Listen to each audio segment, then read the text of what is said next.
Alright, this is Vegeta 8259 again, and today I'm going to be doing an unboxing video of the 1/100th scale high grade Tallgeese III.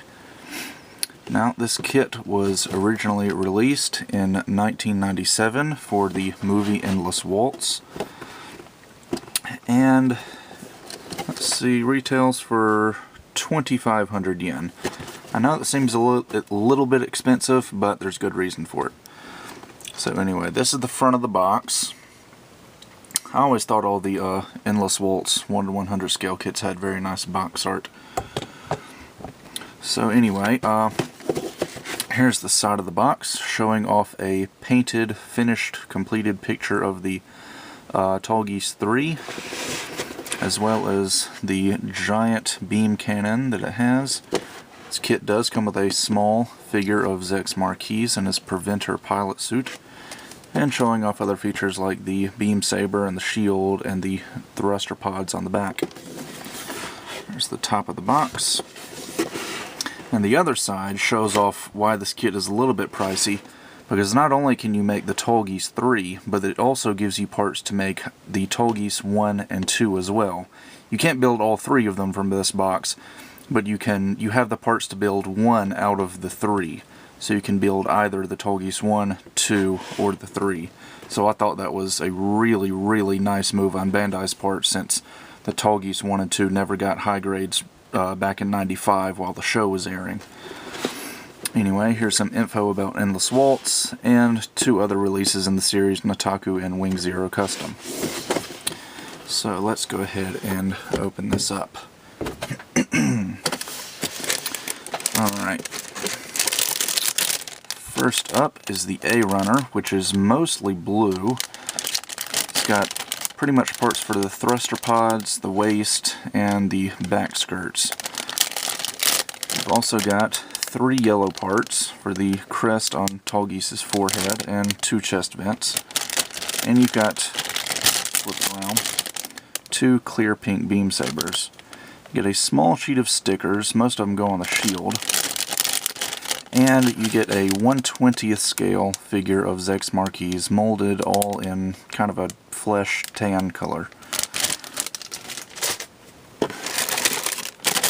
Next, we've got a runner of gray parts for the Tallgeese III, including the parts for the beam cannon, as well as his shield, which unfortunately is molded all in gray, which really is unfortunate because the shield doesn't have very much gray on it at all. It's mostly white and blue. So they give you some stickers, and even then those are kind of inadequate, so you're probably going to have to end up painting the shield. Flip this over and we get some parts for the Tallgeese 1 and 2, including the standard Tallgeese shield, the shoulder armor, and all of the head parts. As you can see, we got the head parts for Tallgeese 1 and 2 here. Next up are some parts for the arms and legs, which these parts will be shared between all 3 versions of the Tallgeese.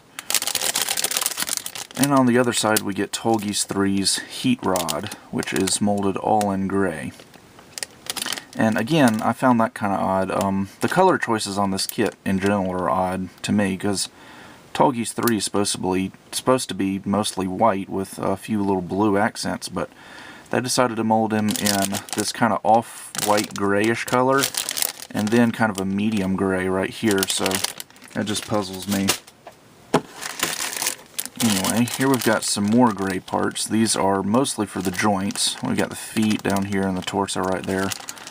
Again, this is kind of a light gray when it really ought to be white, so kind of a puzzling choice on Bandai's part. Here we get some weapons for the Tallgeese 1 and 2, the large gun, and actually we get a removable ammo pack as well, and you can even see a little ammunition round in there. So I thought that was nice. Good attention to detail. And the last runner contains, well, 2 runners, polycaps, plus a runner of parts that's going to contain the skirt armor, some shoulders, the head for the Tallgeese III, and the torso here. So with that, I think we can go ahead and take a look at the manual. Get a very nice, clean shot of the Tallgeese III on the front here. And as you can see, heat rod, feet, hands, all that stuff's supposed to be white. Still can't figure out why they molded it in gray. Anyway, we get a little bit of info and line art here on the first page about the Tallgeese III and Zex marquees. A rundown of all the parts. And we get into construction. In the middle of the manual, we get, usually it's like a whole spread of the painted model kit, but in the case of the Endless Waltz kits, we get one page of screen caps and some info about the mobile suit and the OVA/movie Endless Waltz. And then on the other page, we do get some photos of the painted model kit showing off its various features and accessories. And then we continue on with construction until we finish off at the end. And at the end, we pretty much just get 2 pages of how to make the Tallgeese 1 or 2.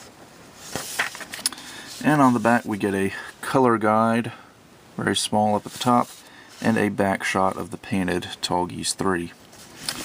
So, I guess that about does it for this unboxing video. Now I'll just get around to painting this guy and building him, and then get on with the review. So with that, I'll see you guys next time.